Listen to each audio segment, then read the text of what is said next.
welcome to part 2 of my video. Last time we talked about on how to tell your parents and what to expect when you go to the doctor and whatnot.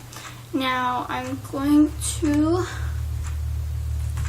get comfortable and talk to you about stretch marks and getting fat. So if you don't know if you need to be worried about stretch marks, better safe than sorry. I would use lotions and stuff anyway. I use cocoa butter, literally like every single kind of like cocoa butter product, tummy butter, the oils, the massage lotions, like everything. I used it all, and I used it religiously on my belly, and I got really bad stretch marks. If you have family history of stretch marks, like your mom got stretch marks when she was pregnant, or your grandma, or whatever, then you can probably expect to get them too. Also, if you already have stretch marks from just like growing and stuff like that, you can probably expect to get them as well.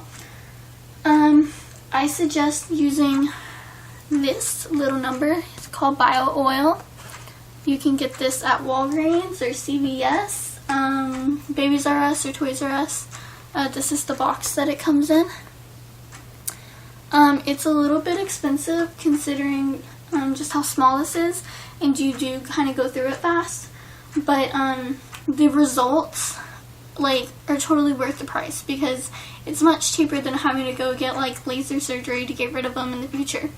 Like I said, I used cocoa butter in my first pregnancy, but after I had my son, I started using this, and it made my stretch marks look so much better. Like, you could barely tell that I had them in the front because those were the small ones. I have some pretty big ones on my side from gaining weight, not necessarily just from being pregnant. But I've been using this throughout this entire pregnancy, and I have no new stretch marks, and my old stretch marks from my first pregnancy continue to look better and better every day, to the point that you can't even tell that I have them unless you're like up close and personal.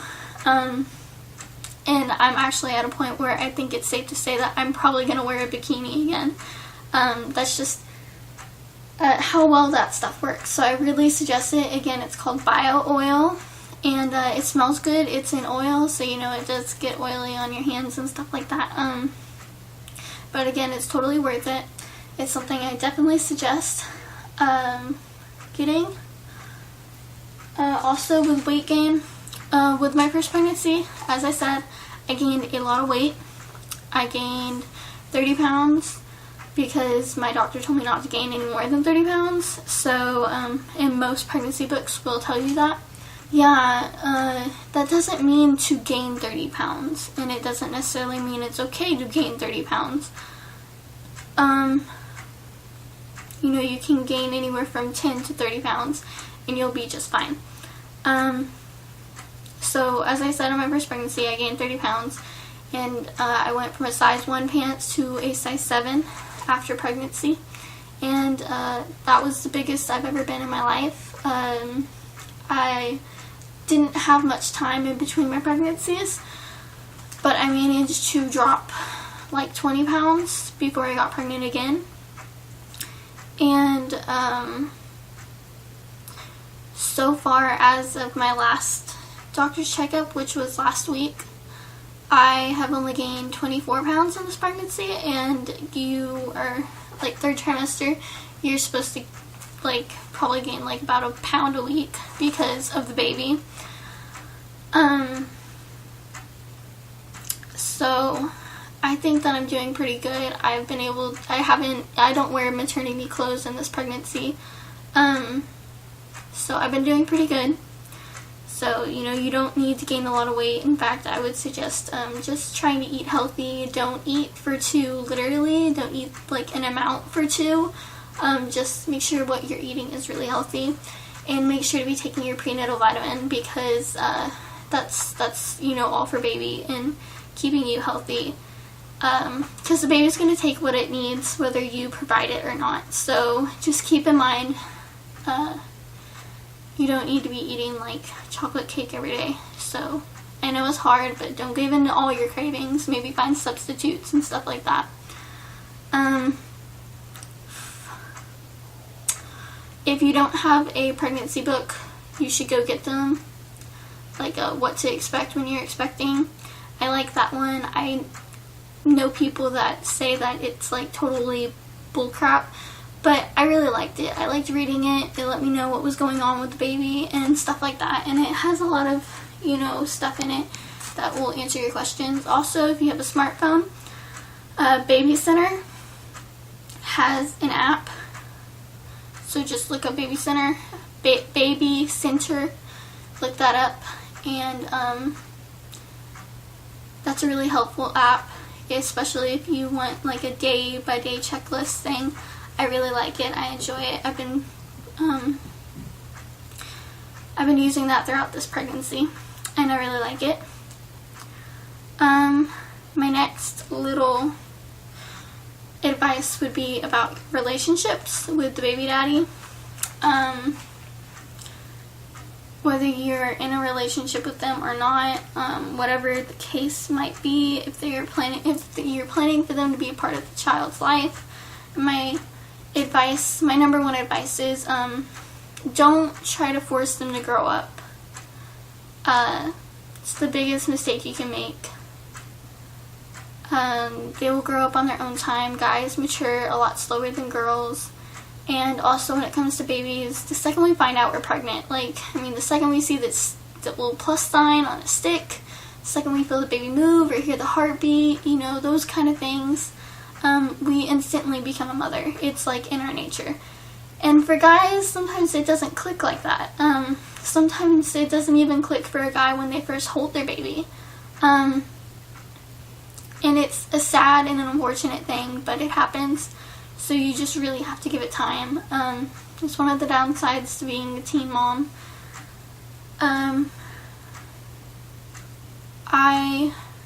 Both of my kids have the same father. Me and him are not together anymore. We broke up 2 days after I found out I was pregnant with my second. So I have gone through a pregnancy with somebody, while being in a relationship, and I have gone through a pregnancy without being, with being single, and pregnancy is definitely a lot harder doing it alone, because there's a lot of things that you would like to do. You would like to turn around and ask somebody for a back massage, or you'd like to tell somebody, oh, the baby's moving, or oh, she has the hiccups, and when there's nobody there to share it with, it is a really sad thing.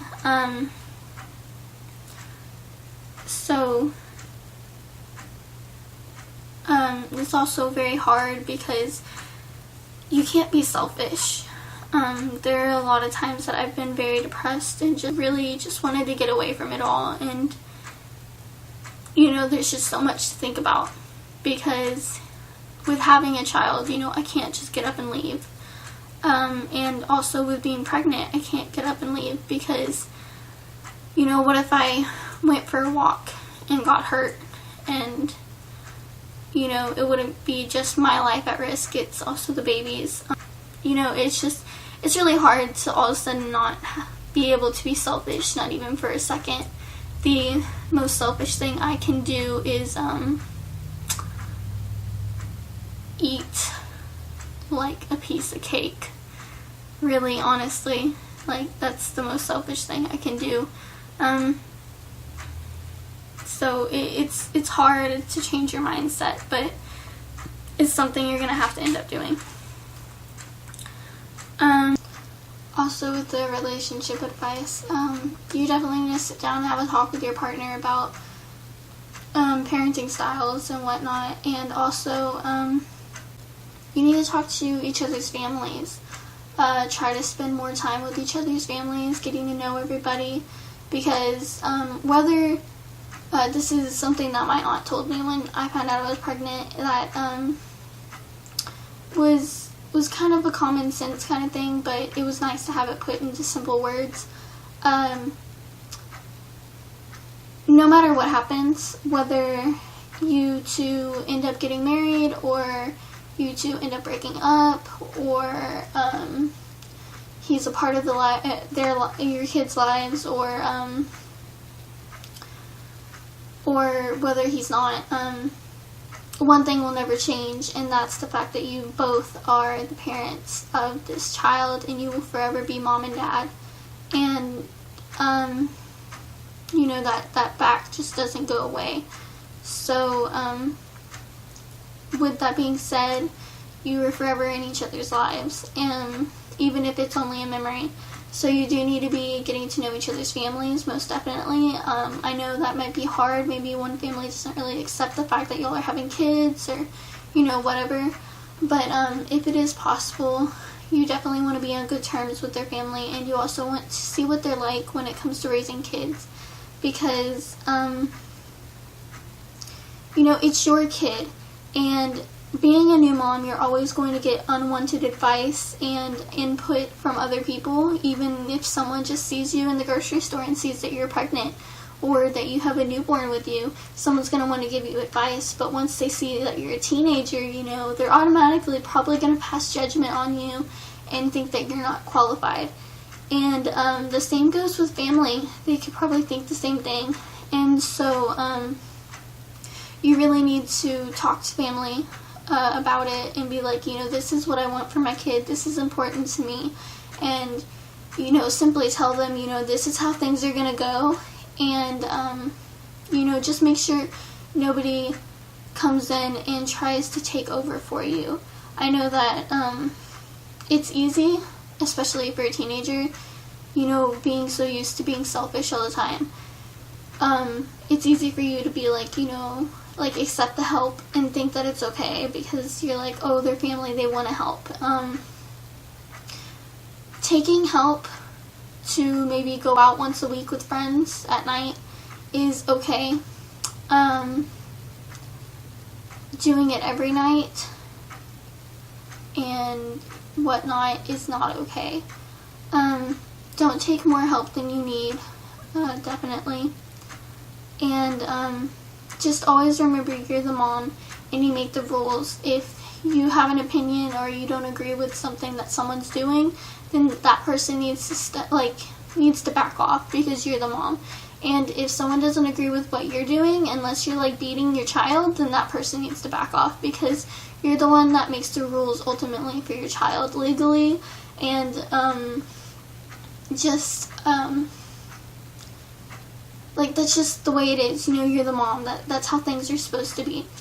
So if you're like me and you've been planning how you want to raise your kids since you were like 4 years old, definitely make sure you share that with both sides of the family. Anything that you have set, names, themes that you want for the baby, certain things that you want to be instilled in your child, like, you know, you don't want them to be spoiled, or you don't want them to drink soda, or, you know, stuff like that. Even little things. You definitely need to get that out there and make sure everybody knows it. That way, if someone chooses later on to ignore it, then they really can't sit there and say, oh, I didn't know, because you did tell them. And, you know, and also ultimately just erasing the problem completely, never having to deal with it. Also, if you're breastfeeding, if you're planning to breastfeed, you need to know that that's going to be very hard. It's a very difficult thing. The baby is born knowing how to suck, but not how to latch, and it makes it painful sometimes. Sometimes they're born natural, like, you know, they can do it, whatever. But for my son, he had a hard time doing it, so I didn't end up breastfeeding for very long. Now that I kind of know what I'm getting into, I'm planning to breastfeed exclusively for my daughter. It's cheaper and it's better for the baby. So, you know, it is something to take into consideration. I understand that if you're in school, that might not be very easy to do. But it's definitely something I suggest. So, also, once the baby gets here, you know, you need to expect that your whole world's going to change. You're going to be very tired.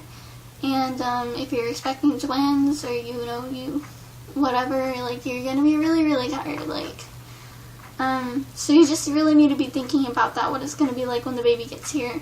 And again, you need to be talking to like your mom or whoever and asking, you know, what to expect when the baby gets here. You know, ask for advice from people, and again, make sure that they know everything that you really want for your kids. A little bit of advice for before the baby gets here. You may not think it's a big deal, and maybe you do. I would definitely have a baby shower. It's like the most helpful thing in the world you can do. With my first baby shower, I got tons of gifts. I got like tons of clothes. I got from my family an entire laundry basket full of like baby shampoos, soaps, clippers, like nail clippers, and you know, bath towels, and like baby on board signs for the car, like just stuff you didn't even think you needed. And it was all in there. It was great. And you'll get a lot of that at baby showers, especially if you ask for it.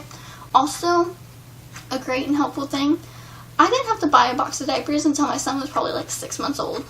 Ask for diapers on your baby, like at your baby shower, because it's probably the most helpful and useful thing that you would get at a baby shower. And the good thing is that it doesn't really matter what size you get, because you can always go and exchange it at the store. So if you get like 6 boxes of newborn diapers, obviously you're not going to go through 6 boxes. So you can go take an unopened box of diapers and be like, hey, I need to exchange this for a different size. They'd be like, okay, and you just basically trade out sizes, and so that's really helpful. And so I would definitely recommend having a baby shower, because it will definitely help you. Also, after the baby, so you don't end up like me, I suggest getting on birth control. There are several different kinds of birth controls out there. Abstinence, for one. You know, don't go out and have sex, unprotected sex, and stuff like that. But also, you know, there's the pill. If you are the type of person that's going to remember to take that every day at the same time, then you know you can do that. It's probably the cheapest way. And most insurances cover the pill. There are other ways. There are like NuvaRing, like the kinds that you like put in yourself, and there are kinds that the doctor puts in, and you leave it in for like 5-10 years. And I'm actually considering, after giving birth to my daughter, getting something. I think somebody called it the bar, and it's like a little plastic tube thingy that's like this big, and you just get a shot and it goes into your arm, and then you're good for like 5 years. I'm definitely considering that one. I need to look into side effects and stuff like that, and if you can do it while breastfeeding. But definitely look into birth control after you have your baby. It's a big thing, because guess what? Even though you did it once, you still can get pregnant again. And I am living proof of that, and there are plenty of other moms out there that are living proof of that too. So, I hope all of this advice really helped you. A couple things I did forget. If you are newly pregnant teen mom, you probably are dealing with first trimester morning sickness.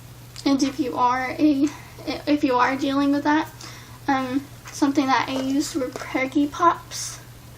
I got this at Babies R Us / Toys R Us, and this is what it looks like. They have these in a pot, like little lollipops, and these are drops, like they're like little cough drops. And I got this kind because during my first pregnancy I was in school, and this I could just throw in my backpack and eat like whenever. They're not like 100% guaranteed to like make you not throw up, but if you have a lot of nausea and stuff like that, which if you're going to school and have up early and stuff, you're probably nauseous. So you can just eat one of those and that works great. Anyway, I hope that all these tips helped, and I really hope that you will check out my other videos, and I wish you luck. Congratulations. Bye.